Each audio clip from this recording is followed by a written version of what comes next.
Wow, it went super fast and now it's going super slow. What is going on? Okay, so apparently post commentary comes with the video going insane every once in a while, apparently. I'm flustered within the very first 30 seconds. Like, really, what happened? Like, it went 2 times as fast, and then it went half as slow. It was weird. And, well, it stopped even more with... It stops with a black screen for like 2 seconds, and then... That's the best that I can explain it. So yeah, any new pants? Yes, we do. We have the plaid trousers, the #1 trousers, and the safety slacks. Gives you first strike, poison dodge, or something else. And they're all for either Mario or Luigi. And could also way increase my... Nah, none of those. We're fine for now. Bros badge. HP up hand? No, don't even use hand in battle. HP up jump? No, not really. Gonna get the Bros badge because it increases both stats by a bit, especially power. So that's really helpful. And so there we go. That's all the buying that we're going to do. Now then we can sell the old badges, and we have the drinks right there that we could sell for a lot. However, they are really helpful, especially when you've been getting crappy rolls like I have on the slots, because they give different stats. This one gives HP, that one gives speed. So we're going to give those to the 2 bros who have less HP and less speed, depending. So basically, Mario shall get that, and Luigi shall get 42 speed again. Finally, and by again, I mean this is the first time, however, 42. He has a really low speed. My god, that's like the only thing that Mario is still beating Luigi. Although I think by now, with my better rolls with him and lesser rolls with Luigi for whatever reason, I have been able to get Mario to at least catch up. And this Lackapee is going to get in the way, it always does. So I'm just going to kill it. There we go. That's the only time I'll kill something other than what's new on the overworld. And by the way, again, I'm doing this kind of out of order. What you really want to do is go into the castle and then go into the throne room. And then talk to Queen Bean and she'll tell you what to do. And then you want to go down here. The way that I did this, because my mind blanked for a second, is I'm going down here. I'm getting this, and then I go to where we're supposed to go. And then I talk to Queen Bean because I realized I didn't do that earlier. So I kind of messed up here. And you're also going to want to remember this spot. Because... the Hammer Bros moved here, and if you're like me, well, you went all the way back to Hoo Hoo Village, or whatever that's called, to try to find them, only to figure out that they were gone. And you went looking all over the place, and for whatever reason, I hate this part of the game, looking for these guys, because I'd always get lost. Because I'd look for a more southern area, because from where you get in there, you go south. So I'd be looking for a southern area, and just keep on looking, wouldn't find it, but it turns out the entrance to this little section right here is actually right by the area that we need to go, so you'll want to remember this place definitely, especially if you get lost often. But now we can break the grayish rocks, which is pretty helpful. And we have a little bit of a mini-game here that I'm actually going to do, unlike most mini-games, because we can get a new Bros move from this, which, although I'll never use, I'm showing it off. And what I just suggest doing, it's random, you can either get coins, the Bros move, or nothing. So I just suggest keep on going for the same rock, and you will eventually get it. I mean, you should have a ton of coins, so it won't really matter if you don't get anything a whole bunch, unless you just get really, really unlucky. However, if you keep on picking a random rock, your chances are a whole lot lower than picking the same rock, because in theory, it should only take you 3 tries max to get said Bros move. However, if you keep on picking a random rock, well, you're starting from the beginning all over again. So yeah, that's how that works. I got it on my second try, and I only ended up spending 100 coins because I made 300 coins in the first time. You'll probably end up spending about like 600 or so at most, unless you just get really unlucky. So be prepared with coins, although coins really isn't an issue. And with that, we can break the rock, which we were supposed to get through. And I was wondering, like, isn't there supposed to be a scene here? Like, right here, and yeah, there is. However, then I realized what I did wrong. So I do believe that we are now going to cut back on over to the throne room because I'm an idiot. And here's the scene that we were supposed to watch beforehand. Spot on timing, are you kidding me? I went all the way to the desert and came back here. Ah, whatever. Toadsworth is just... he has no perception of time whatsoever. Like, I literally... they were just waiting here, and I left the castle, went to visit the Hammerhead Bros, went to the desert, and came back. Maybe because I cut it, they aren't... it was literally 2 seconds to them as well. However, I still went to the Hammerhead Bros and went to the desert. That still took a while. And to get there, we have to go to Hee Valley, which we got a... or no, not Teehee Valley. Which we got a little bit of a look at for 2 seconds.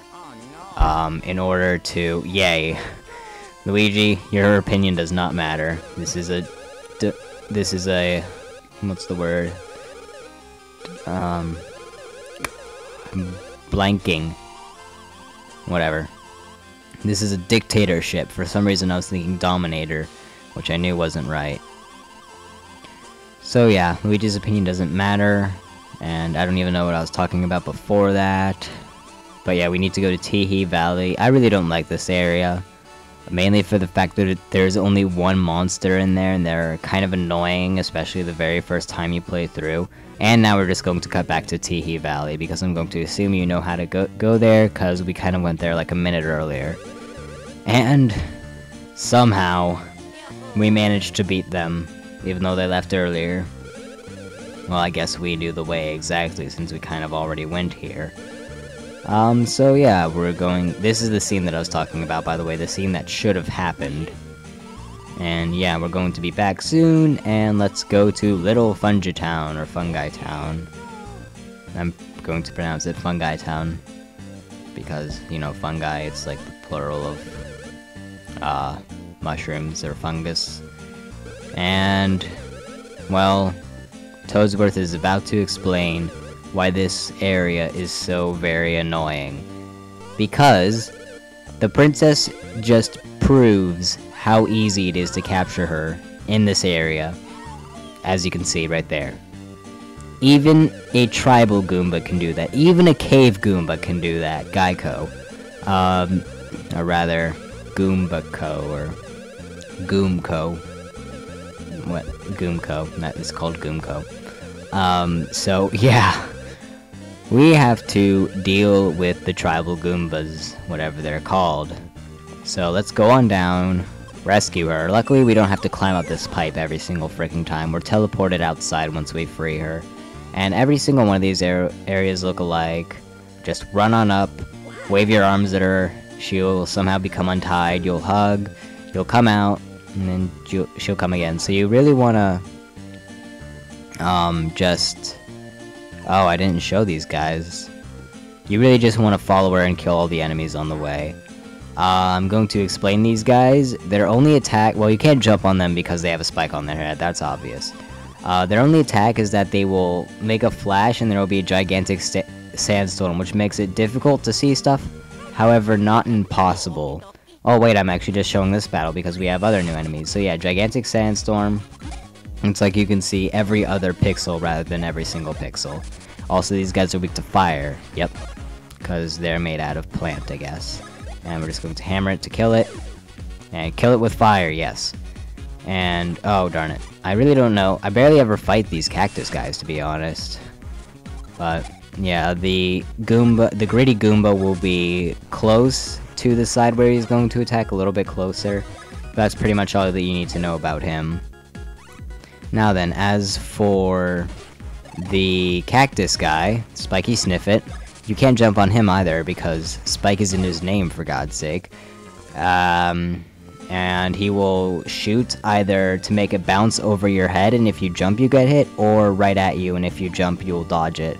One of the two, and you could also possibly shoot either a mushroom or a spike ball that'll hurt you. One of the two. It's pretty random. I think there's a way that he shows it off, however, I'm not sure. So, yeah, the princess, now her mechanics. She walks in a set path, and if there's an enemy in her way, she will run straight into that enemy. Not smart in the slightest. So, if you want her to turn around and dodge said enemy, you want to talk to her and she will turn around. Or you just keep her on screen as well, because if you have her too far off screen, she'll get captured as well. I've had that happen before as I was trying to clear out the area of all the enemies, and then all of a sudden she'd get captured. So be careful with that. If she hits a gate in her way, because the basic puzzle of this area is that you have to open up all the gates before she gets there, she'll turn around and possibly run into an enemy that you didn't kill or whatever. So you want to be careful with her. She really isn't that bright. In fact, I probably almost went too far off screen. So for this puzzle, that we have that switch there that'll open up the gate, but it's a little too high, and why they give us a brown rock I really don't know, because we can break gray rocks now. I'm guessing just to make it seem like it would fit more in the area. So I think it's rather self-explanatory. And I guess I never explained those tablets on the walls with all the squares on them. Those are actually maps, however they're pretty bad maps to be honest. They're literally just squares and passageways, and it's very difficult to figure out where you are and where you need to go. They're not nearly as detailed as all the other maps in the future games that are on the other screen, which make them a whole lot more convenient to see. But they're there if you need a general idea of where to go, I guess. I mean, it's there. So you could use them if you want. However, I do not need to use them because I've played this game so many times that I practically have all the areas burned into my memory. Especially those that I hate. Which, man, isn't a lot of them, however. There are a good few. I mean, I hate desert levels very much so, mainly because they are extremely long, rather landmarkless. A whole bunch of the same color, minus some cactuses which are green maybe. But for the most part, just like a yellowish brown color usually. I mean, even the pipes in this level are yellow. And a lot of instant death quicksand. I'm not the biggest fan of desert levels. However, water levels and ice levels I'm rather okay with. In fact, I usually really like ice levels, whereas most people hate them. And water levels, swimming can be a bit of an annoying thing from time to time. However, it's not that bad. But desert levels are by far my least favorite level type in all video games. So, yep, we finally made it to Little Fungi Town. So quickly standing in front of the save block for no discernible reason, and the princess is screaming, because we let her go off screen on her own, and of course she's going to be captured.